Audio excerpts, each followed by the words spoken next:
Hey everyone, I'm really excited today because rather than talking about myself, which I don't really like to do, I am interviewing a real world traveler. I got to speak with Rene Cormier, author of University of Gravel Roads. It's a fabulous book talking about his journeys to Mongolia, all over Africa, and all the way around the world. He went to 41 countries and, Mongolia, sleeping in yurts, Africa, riding where there's lions and leopards and elephants. He is truly a fascinating human being, and he took his passion and now gives tours in Mongolia, Africa, South Africa, a few other African countries, as well as South America and Canada. So buckle in, this one's a good one. I hope you enjoy it, and we'll cut right to the interview. Thanks.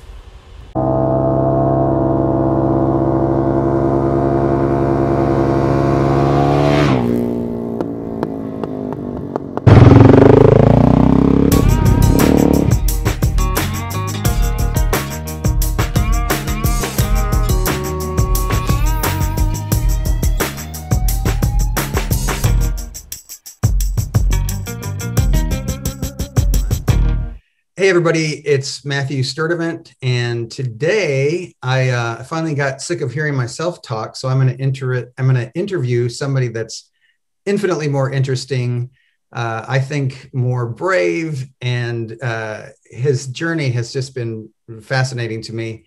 I first heard about Rene back about 2010 or 2011, and I think I stumbled across his book on Arrow Stitch, and the title resonated with me. And then I saw, I think it was on Facebook, that he was coming through my town. So I immediately reached out to him, and we ended up getting to meet. I got one of his cool shirts, and I think we had dinner and all that. So it was really great meeting him, and I'm sure I plied him with 1,000 questions about his journeys. But let me just read a little backstory about him. So when Rene was 33 years old, this is the description from about the book. He cashed in his physical world to finance a 5-year around the world motorcycle tour that was 41 countries and 95,000 miles. The travel log of that ride, which is called the University of Gravel Roads, won the bronze medal in the 2010 Independent Book Publisher Awards. And it was also the winner of a 2011 Da Vinci Eye Award and a finalist for the Eric Hoffer Award for short prose and independent books. So one of my first questions for you, Rene, is did you know when you started this journey? Well, I guess two questions. When did you know you were going to do this round the world trip? Did you know you were going all the way? And did you know it was going to be a book? Yeah, the second question is the easier one. And no, there was no intention of a book being generated out of this trip. And in fact, for many years, the idea of finishing the trip was to come back to Canada, where I started, and take all the stickers off the boxes, take the boxes off, take those big gas tanks off, put the original plastic back on, and just have this trip as this delicious little secret that I wasn't going to tell anybody about. And maybe on my deathbed, I'd tell the grandkids about this trip that Granddad did when he was younger. But it became apparent through the second half of the trip that a large part of the reason why I was having success, and by success I meant good route selection, fun places to stay, good roads from other riders, was advice given to me from other riders who had been there before. So there was this element of kicking the ball down the road a little bit that I started to listen in my head. And I thought, it's there's probably some significant upsides to not only documenting the trip for other people, but I mean, it's a lot of work, and I think it'll probably be a nice keepsake for myself as well, in addition to any future family or future people who are in my life, my dad, my parents, brothers and sisters. So that was the idea, bouncing around. And then probably with the last year of trip, I started to earnestly keep notes with the idea of a book being coming out of the other end of it. Now, I'd always kept good notes, and even in fact, on the front cover of the book, there's an image of me in Mongolia writing in my diary, and there's probably, I don't know, 9, 10, 11, 12 of those diaries from the trip. So I was always documenting daily what happened and what did I spend and what did I eat and what's happening with the motorcycle and things like that. So it wasn't a problem to go back and look through all of that stuff and look for documentation on what had actually happened, how I was feeling, you know. So when I came to year 3 or year 4 of the trip, and year 5 is coming up and the trip is winding down, I didn't see it as too much of a big hurdle to now consider putting a book through. The big thing that did throw me, though, was that I wasn't sure, even though I have a background in writing, I wasn't sure that my wordsmithing skills would have been strong enough to do a novel style of book, so words only. And so I figured, okay, well, I'll throw pictures in there. That'll help tell the story. And then I thought, oh, okay, well, there is a challenge, because in the beginning of the trip, I got a digital camera, which is called the Sony Mavica, and it recorded images on the back of like a little round mini CD. Yeah. And me, in my wisdom, thought, oh, if I save all the images to the lowest setting, I can put more images on a CD, and won't I be clever? And that was a lesson that I, in my defense, those digital photography and storage has come a long way since then. Yeah. So that was one of the challenges laying the book out, is that I didn't have a lot of high resolution photos from the first year or year and a half until I upgraded the camera halfway through. Thank goodness. Yeah, because the pictures in the book are beautiful. They get better as the book goes on. Well, they get bigger anyway and higher resolution. Yeah. And yeah, when the maybe I'll try to post some pictures along with the video when I edit it. But you didn't go. This wasn't going along Route 66, staying at Best Western and going to McDonald's. This was, you're with tribal people. You're with really remote areas in Mongolia. Well, and a lot of that has to come from the budget. I just didn't have the budget for a Best Western. So it wasn't a complete question of do I choose to stay at a Best Western or do I choose to stay in the bush behind someone's barn? I mean, I was trying to run on $25 a day.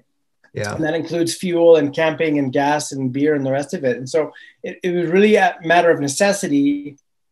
One that I made up internally, of course. I decided that the less I spent day to day, the longer I could travel for. And that for me was the winning decision, was how can I make this experience last longer? And sure. The simple question is, because I don't have any more money coming in. Yeah.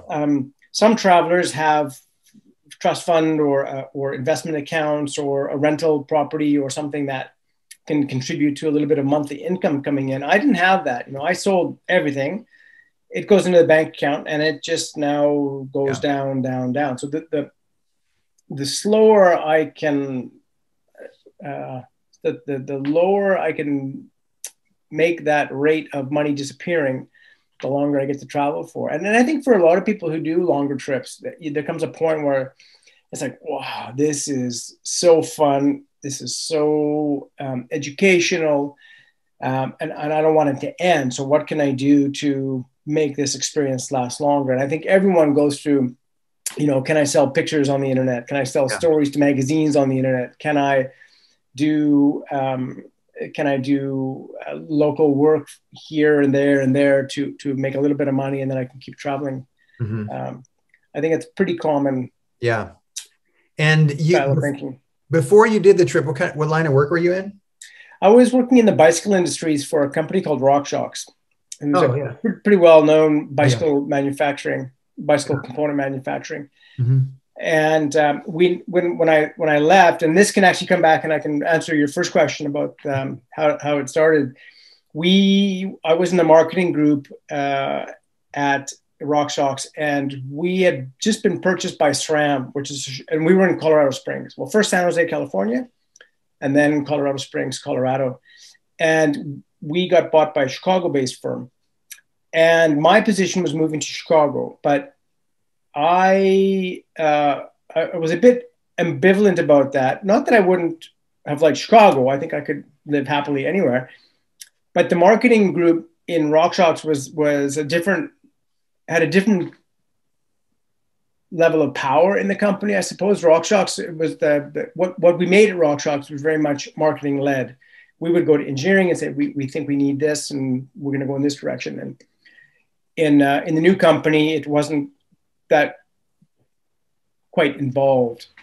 Mm-hmm. So I said, I think this is probably a good time for me to leave RockShox. And they said, okay, well, sorry to hear you go, and I said, oh, I'll leave at the end of the calendar year. This was in the summer.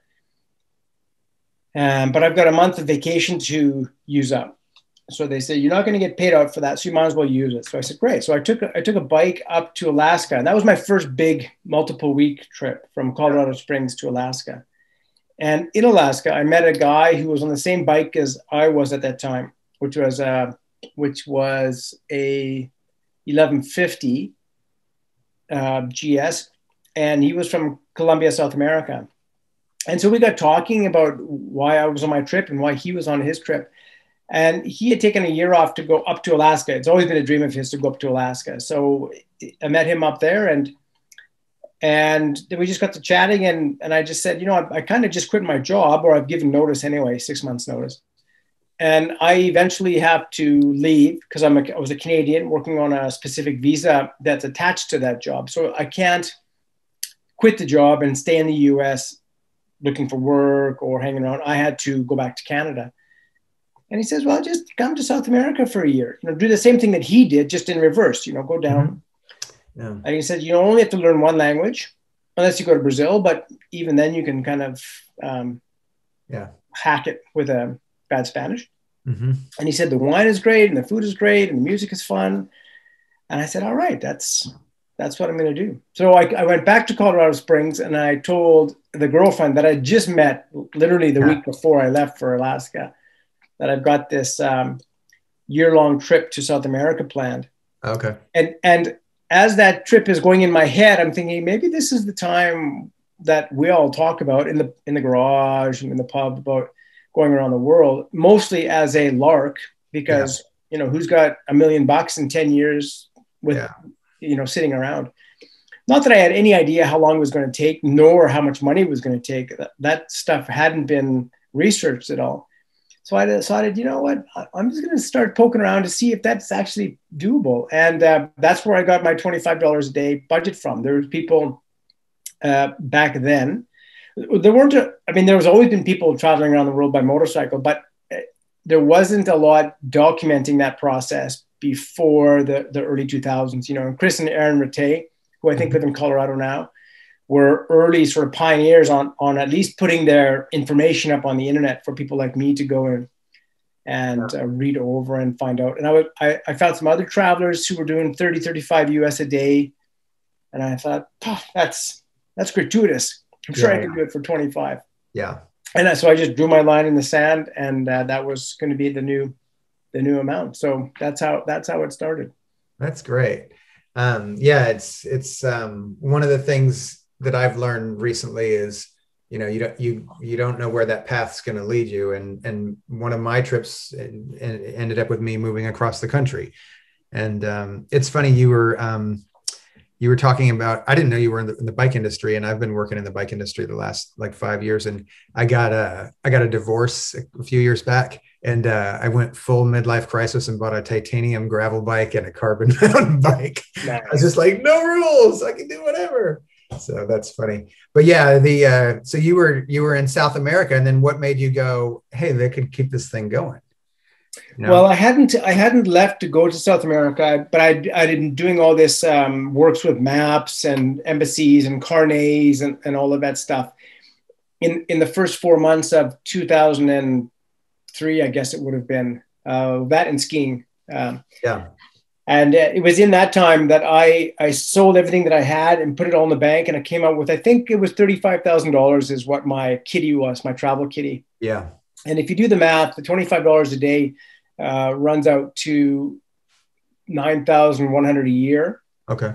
So I figured, okay, I've got 3 years to make it around the planet, and a little bit extra for who knows what's going to happen. Something's going to break or fall apart.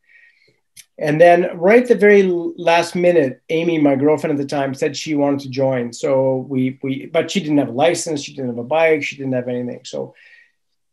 So I said, right, okay, well, let's go, and bought her a bike and started with lessons. And she did everything as well. Quit her job, moved back with her folks. So I did North America and Central America on my own.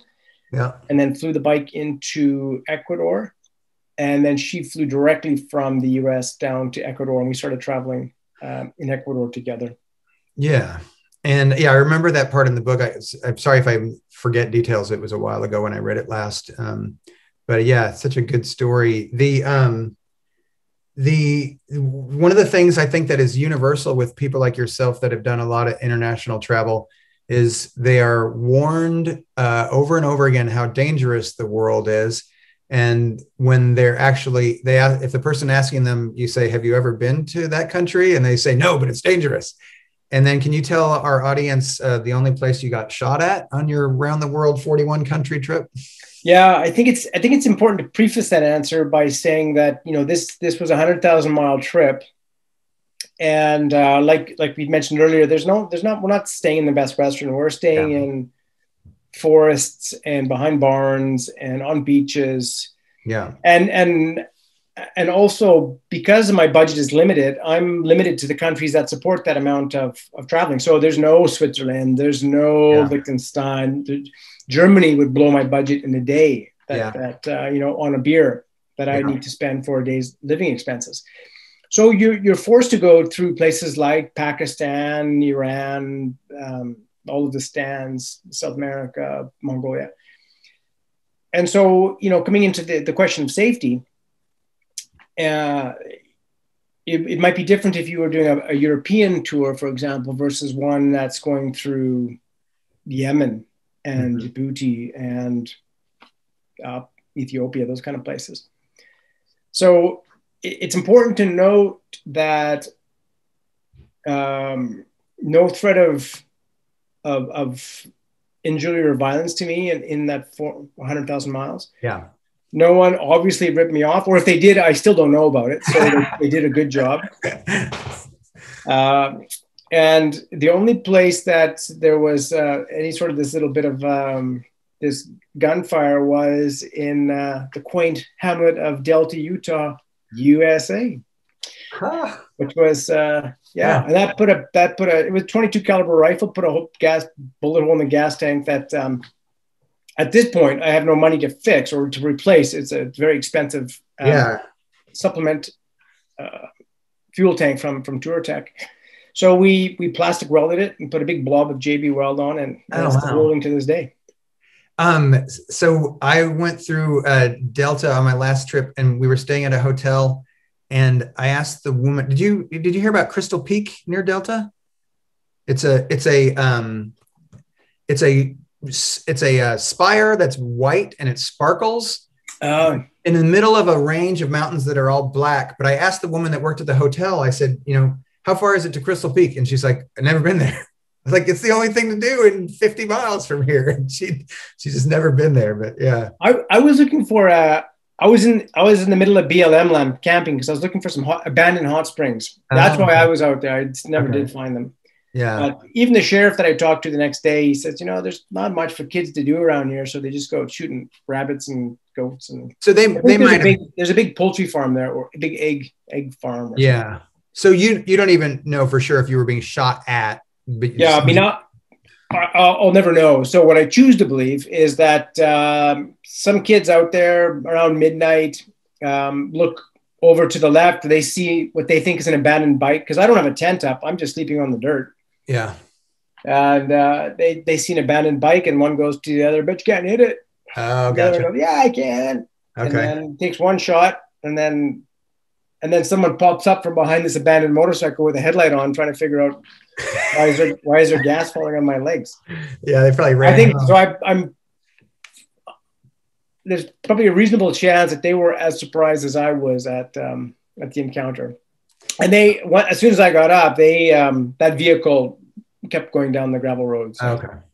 Another point of your book that still resonates with me, scares me, is the part where you were going through a tunnel and there was like watery potholes and stuff. How long was that tunnel? Can you tell us a little bit about that? Man, that tunnel was in Tajikistan, and it was it took the top of a long pass off, and the tunnel was a train tunnel, and they were under constant working on it on the Tajik side. And I don't know how. I'd have to go back in my notes and find out how long it is, or to look up the details on it. It seemed forever because it was pitch black in there. Mm-hmm. Of course, my lights are dirty, and there's these vehicles coming out of it towards me, and this place looks like a Star Wars set. You know, there's construction vehicles everywhere, and you get in there and there's deep, belchy, diesely smoke, because those things belch diesel at the best of times. Now they're all stuck in the tunnel, working on a tunnel. There's water leaking from the roof. Some of these holes that the bike is going under, I'm getting my feet wet because the holes are so deep in it. And there's a minibus in there. One guy had a flat tire with a minibus inside this. Oh, it was insane. And I'm perched up on the tank because I can't see a thing. My sunglasses are on the bottom of my nose, but I can't leave the visor. I can't leave the visor down because it's dusty and I can't see. As soon as I put it up, there's this diesel smoke making my eyes water. I'm riding the clutch because in this construction process inside, they've left big heaps of gravel that they're going to, I guess, use in the roadbed or something. I don't know what. Yeah. You got to drive through these, and the bike's bogging down, and we're high, and the fuel is poor, so the bike's not running super well. But that thing went forever. Yeah. Do you think that was the most frightened you were on your whole trip, or you're not sure if you're going to make it? Yeah, I figured I was going to make it, but I wouldn't do it again. You know, it wasn't so fun that I decided to turn around and go back the other way. Because in most places, you can just stop and catch your breath and maybe get off the bike and say, okay, this, like on a regular mountain pass. Yeah. But this one, you could not stop because there's trucks going every which way and dump trucks and. So you would do a 80-mile detour rather than do that again? Well, I would do the detour only because I enjoyed not repeating routes, just because I'd like to see what the pass is like. All right. But if that was the only road between A and B, and we got to get to B, then I'd be a bit more prepared for it this time. All righty. And then, so those were a couple of the frightening moments or low moments of the trip. I know that when you travel like this, it's life from concentrate, and so many adventures happen within each day. And I have friends who have say hiked the Appalachian Trail, and somebody says, "How was it?" And it's like I can't tell. Yeah. It would take 6 hours to tell you how it was, but they get back from their trip, and then their roommate still hasn't replaced the broken headlight on their truck, and you're like, it's this time warp thing. But what's the first thing that pops into your head when I say what was the highlight of your around the world trip? What's the first thing that pops into your head? Sure. I mean, there's just so. I mean, it's a 5-year ordeal. It's Do you see 1,000 faces smiling of kids and people from all over, or what? Well, lots of kids. I mean, I could see it coming as on the motorcycle stuff and stuff that's happened off the motorcycle. Yeah. You know, I met my wife there, of course. That was a pretty significant time on the trip. Yeah. But even for riding, it's got to be sort of broken down country by country. Okay. Yeah. But I think, you know, just getting home safely was. Yeah. I suppose that was that's an important part of this whole thing. Was there a emotional? Some people after they travel a lot, they get depressed when they sink back into regular life, and there's no more adventure. Yeah, I was ready to finish by that point. I was out of money, so I knew. Okay. So regardless of what I felt that I wanted to keep doing, I knew that practically there just wasn't an avenue for that. You know, there was no one financing the trip or bankrolling it. So I knew as I could come around out of Mongolia and South Korea, the plan was to always go down to Malaysia, Indonesia, Australia, New Zealand, but the money wasn't there. And if the money's not there, the money's not there. So I shipped back to Los Angeles and drove home to Vancouver. But there wasn't, I actually had a digital voice recorder that was about the size of a box of matches that I would sometimes shove inside my cheek pad, and I would just speak into it. And I came across it a couple of months ago, and I listened to that last, from clearing the border, entering Canada for the last time, and driving towards Vancouver. And it was a bit, not anticlimactic, but it wasn't, I mean, there was no tears of joy. There was no catharsis. There was, it was just a trip coming to the end. But after being home for a little while, I found a place to live in a buddy's unfinished basement. Because of course I had no money, and I was doing some construction work with my brother who was building houses, and I was doing odd jobs, and I was trying to write the book in the morning. So I would get up 4 or 5, which is what I used to do when I was traveling, get up early and write in my journal. Here I would be sort of crafting the book, and then go swing a hammer through the day and come back and work on the book. I didn't know too many people who had a lot of time to visit, because everyone else had moved on with their lives. They'd gotten married, they'd got kids, they've got soccer practice and piano practice, and everyone's lives are busy. But I did remember getting back and thinking, was this the smartest move to do? I know I'd left in my middle 30s, which was supposed to be this career building and finance empire building and stuff. And I came back after spending it all. I came back with 0 at 39, and now you've got to start again. And so as people were talking about second cars and third cars and boats and lake lots and cottages, I'm borrowing a Mazda 323 with 400,000 kilometers on it from my dad's friend. And I couldn't park it in the driveway because it leaked so much oil. So I had to park it on the road every time I came home. And that's what I started from. But after you wrestle with that a few times, I just let it go. I had a great run. I had no regrets. And the upside was, especially meeting some of these folks again, is that they hadn't changed at all since I had left them in high school or early university days. Same taste in music, same taste in clothes. And in some ways, coming back and flushing all that stuff away and coming back, starting from 0, you get to reinvent yourself, right? If you don't like that same music, then don't listen to it anymore. You don't have to hang out with the same friends. You don't have to wear the same clothes. This can be total chapter 2. Start from scratch. And that was pretty cool, actually, that ability to do that. Yeah, you can make your life whatever you want it to be. Whatever you want. And it wasn't an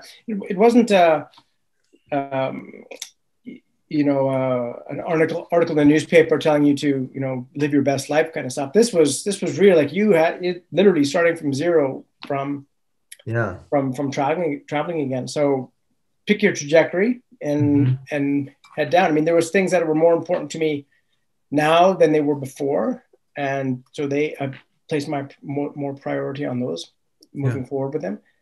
And it was a extremely worthwhile event to have happened in my life. Absolutely. And I'm going to ask you questions about your current business, but do you have a copy of the University of Gravel Roads within your reach? I have one next. Yes. Yeah. Can you just hold it up so the audience can see? And I'll put a link and everything, but if you can hold up the cover.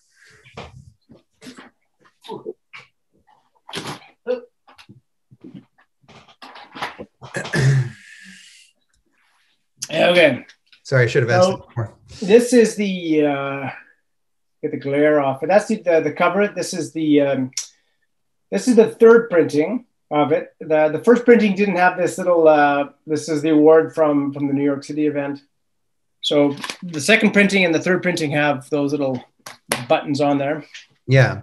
And then while I'm thinking of it, Rene, let's spell your last name in case somebody wants to Google you or whatever. Yeah. I'll put up link. Cormier.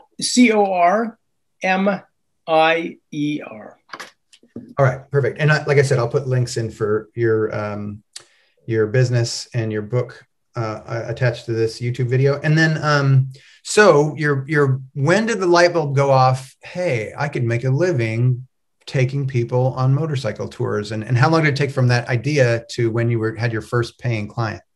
Yeah, the idea was thought about quite a bit, because this is one of the big topics among overland traveling riders when they sit around the campfire and share a beer. I mean, what, this party's going to end at some point, and what are you going to do when it does? Are you going to go back to that 9-to-5 world that you had left?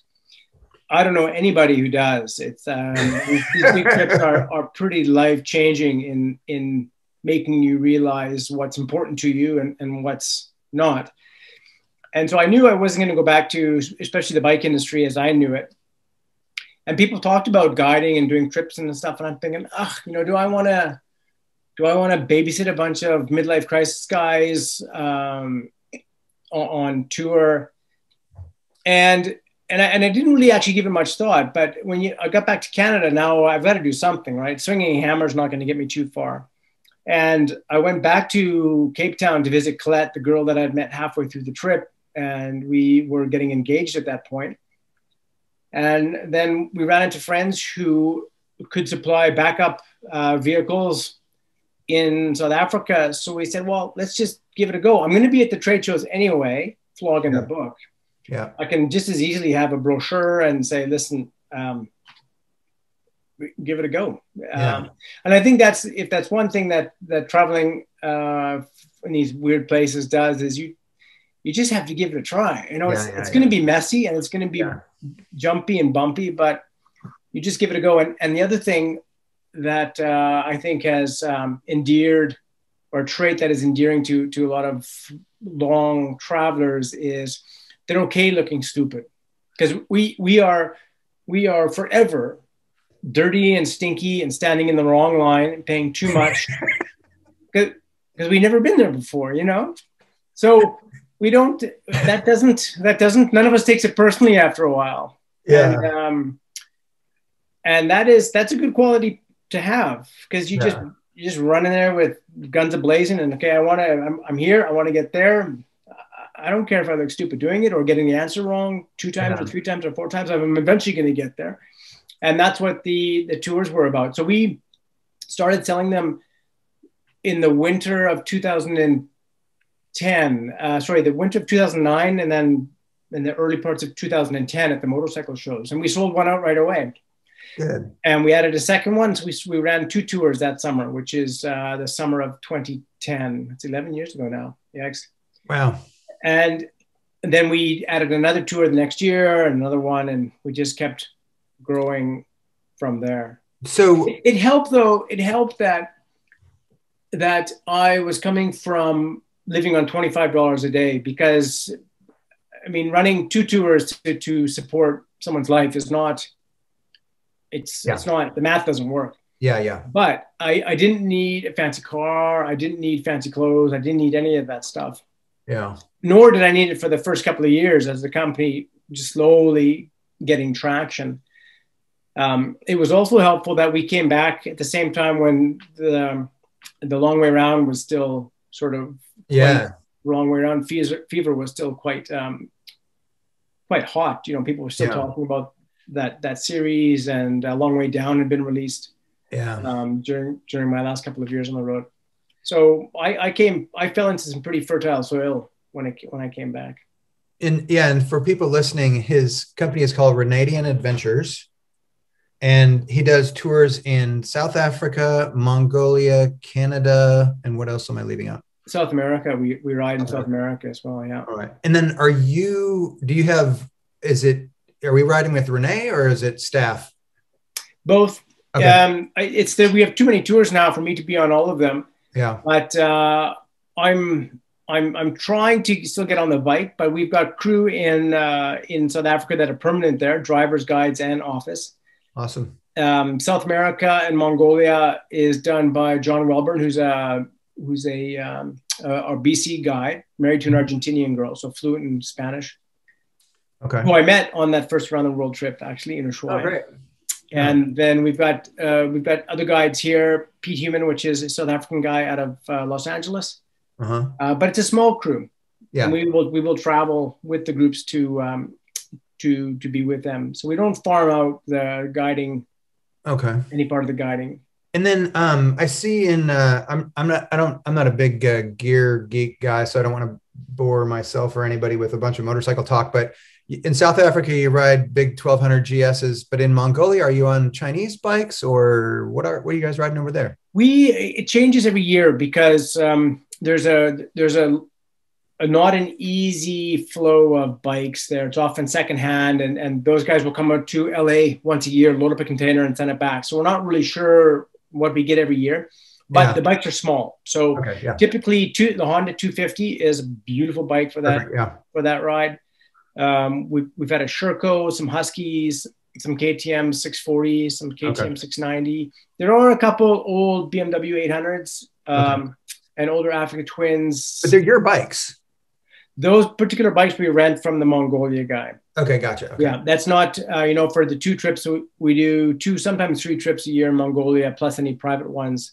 And it's not worth shipping the bikes over. So gotcha. In South Africa, we rent from a guy, South America as well. The Canadian ones, as part of our COVID homework, we've started a Canadian motorcycle rental business. So we've got, we're doing rentals now for the public. Okay. And those bikes, that company will also provide bikes for our internal trips as well. So trips right now in Western Canada and up to the Yukon. Now they are starting right now for mostly Canadian riders because the border is still closed. We will know in a week's time whether the land border will be opened up and what the quarantine process is. And I think things are going to be a little bit bumpy again until that gets ironed out. But I'm supposed to be getting married in August, and her family's all from Europe, and it's closed right now, and they have their plane tickets, but they don't even know if they can get here for it. So hope that works. With when people are doing the Mongolian trips, are they sleeping in yurts like 50% of the time? Oh, that sounds so awesome. Yeah. All the time. We stay in quite a nice hotel for the first night and the last night in the capital city. But as soon as we get on track, we are in those yurts or gears every night. And I grew up, I didn't know anything about sports, but I've always been fascinated with animals. Did you ever see, either on your round the world trip or in Mongolia, those strange antelope that look like they look like characters from the beginning scene of Star Wars, where they have the funny elephant trunk, Saiga, Saiga? No, well, Google it, because they're the strangest looking antelope. They have tiny little horns, and their nose is like a elephant trunk that's about that long. Bizarro. Right? Yeah, they're in the stands, but there's a small bunch of them in Mongolia too. Okay, there's a wild horse that we see quite often. The small one. Mm-hmm. Yeah, and then camels in Mongolia, but Africa you get everything. Ibex. Ibex is another nice one to see. Muskox is there, and cashmere goats. I mean, that's cashmere is one of Mongolia's only cash products.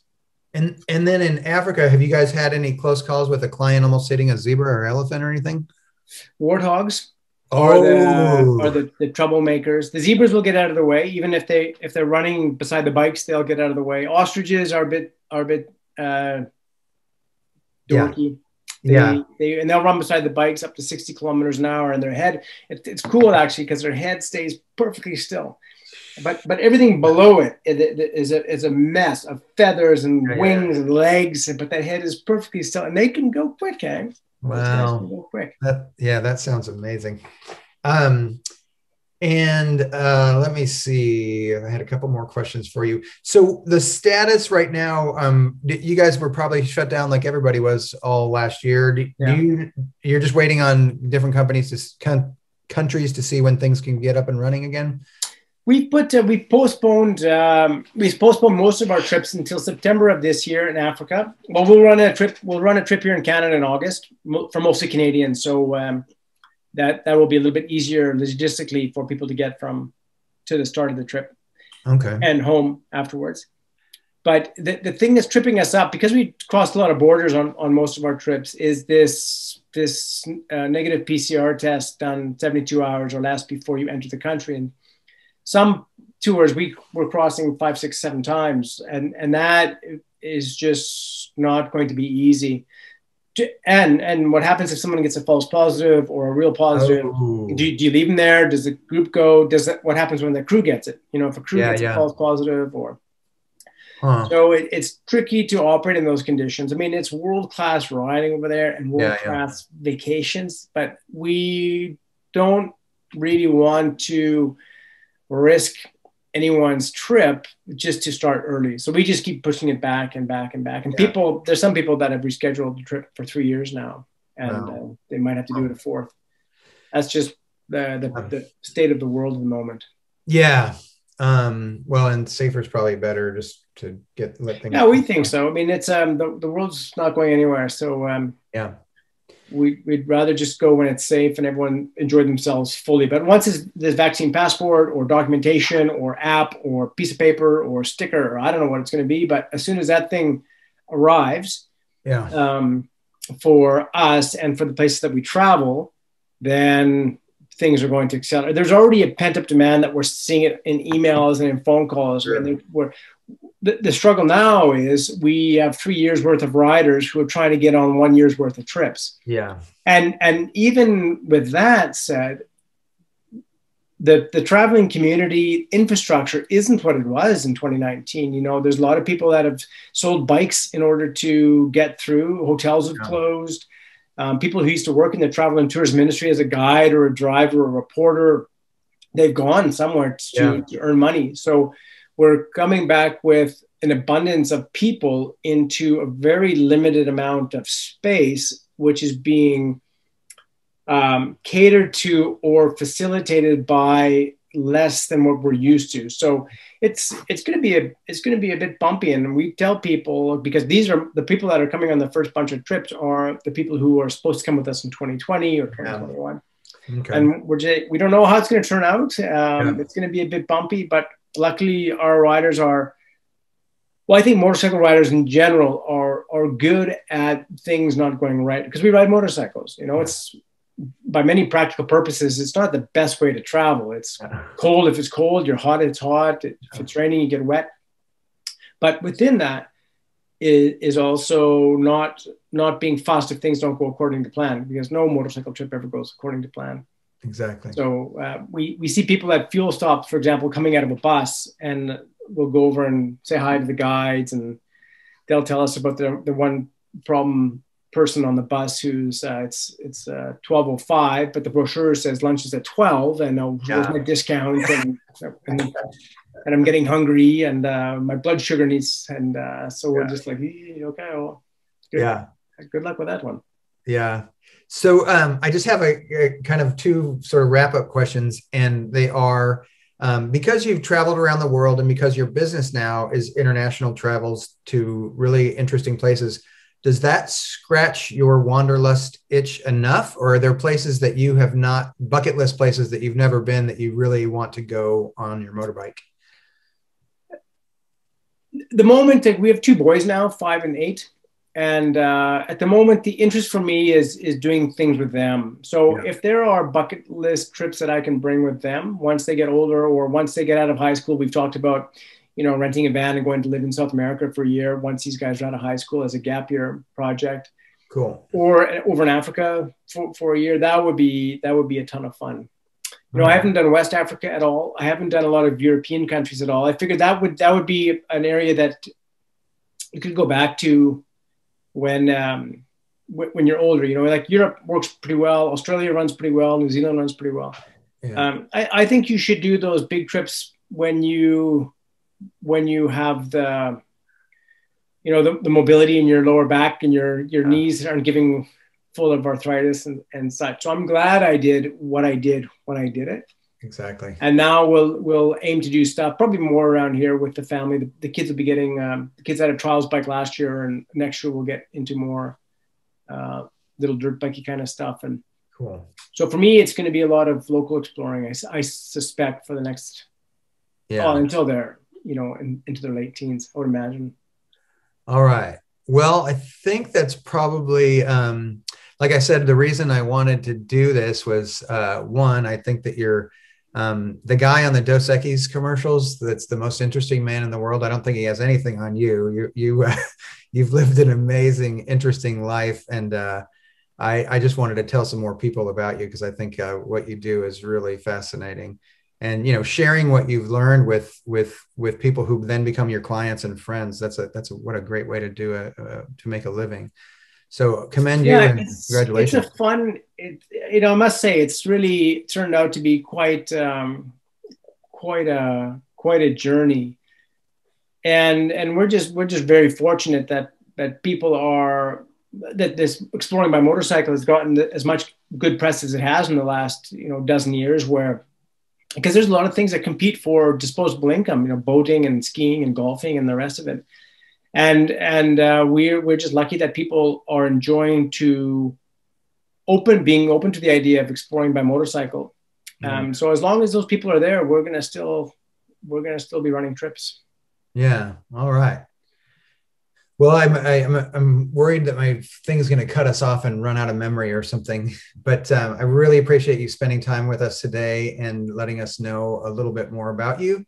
And like I said, I'll put the links to Renadian Adventures and your book below. And it's Rene Cormier, Cormier. Correct. All right. Yeah. And anyways, I really appreciate you taking the time. My pleasure, Matthew. It's good to see you again. Good to see you. Thank you. Bye for now. All right.